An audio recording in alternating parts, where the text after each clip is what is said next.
નમસ્કાર મિત્રો, સ્વાગત છે તમારું ખેડૂત યોજના યુટ્યુબ ચેનલમાં। મિત્રો, આજના તાજા સમાચાર વિશે વાત કરતા પહેલા જો તમે અમારી ચેનલમાં નવા છો તો નીચે લાલ કલરનું સબસ્ક્રાઇબ બટન આપેલું છે, તેને દબાવીને બાજુમાં રહેલા ઘંટડી બટનને પણ દબાવી દેજો, જેથી મારા આવનારા તમામ વિડીયોની માહિતી તમને મળતી રહે। ખેડૂતોને દિવસે વીજળી, મોટી જાહેરાત।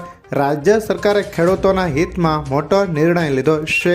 ઉર્જા મંત્રી કનુભાઈ દેસાઈએ જણાવ્યું હતું કે અત્યારે રાજ્યના 96% ગામડાઓ એટલે કે 18,225 ગામડાઓ પૈકી 17,193 ગામના ખેડૂતોને દિવસે વીજળી આપવામાં આવશે। માત્ર 4% ગામડાઓ એવા છે જેમને રાત્રે વીજળી મળે છે। હવે આગામી માર્ચ મહિના સુધીમાં આ તમામ ગામોને દિવસે વીજળી આપવામાં આવશે। ત્યારબાદના મહત્વના સમાચાર વિશે વાત કરીએ તો ગુજરાતમાં નવી 9 મહાનગરપાલિકાઓ જાહેર। મહાનગરપાલિકાઓની સંખ્યામાં થયો વધારો। નવસારી, વાપી, આણંદ, નડિયાદ, મહેસાણા, સુરેન્દ્રનગર, મોરબી, પોરબંદર અને ગાંધીધામ એમ કુલ 9 નગરપાલિકાઓ મહાનગરપાલિકાઓ તરીકે કાર્યરત કરાશે।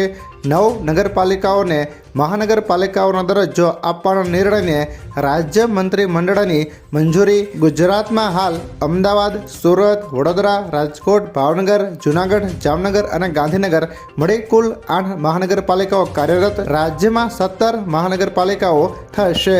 ત્યારબાદના મહત્વના સમાચાર વિશે વાત કરીએ તો હવામાન વિભાગની ઠંડીને લઈને આગાહી। હવામાન વિભાગે આપેલી આગાહી પ્રમાણે ગુજરાતમાં અત્યારે 7 દિવસ હવામાન સૂકું રહેશે।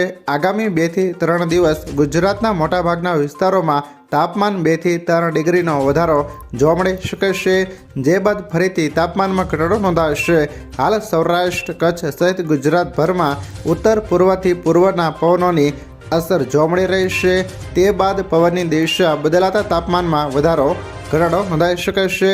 રાજ્યના અનેક વિસ્તારોમાં તાપમાનનો પારો ઊંચો ગયો છે। નલિયામાં 7.8 ડિગ્રી તાપમાન નોંધાયું છે। આ સાથે અમરેલીમાં 9.6, મહુવામાં 10.9 ડિગ્રી, રાજકોટમાં 11 ડિગ્રી, પોરબંદર અને વડોદરામાં 12 ડિગ્રી લઘુત્તમ તાપમાન નોંધાયું છે। આ સાથે અમદાવાદમાં 14 ડિગ્રી અને ગાંધીનગરમાં 11 ડિગ્રી લઘુત્તમ તાપમાન નોંધાયું છે।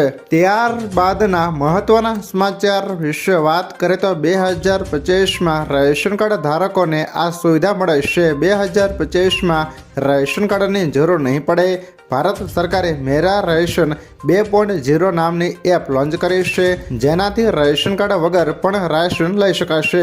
એપમાં આધાર નંબર દાખલ કરતાની સાથે જ તમારી સંપૂર્ણ વિગતો દેખાશે। આ એપને ગૂગલ પ્લે સ્ટોર પરથી ડાઉનલોડ કરી શકાશે। આ એપ રેશન કાર્ડને લગતી તમામ જરૂરિયાતો પૂરી કરશે। આ એપથી કરોડો કાર્ડ ધારકોને રાહત થશે।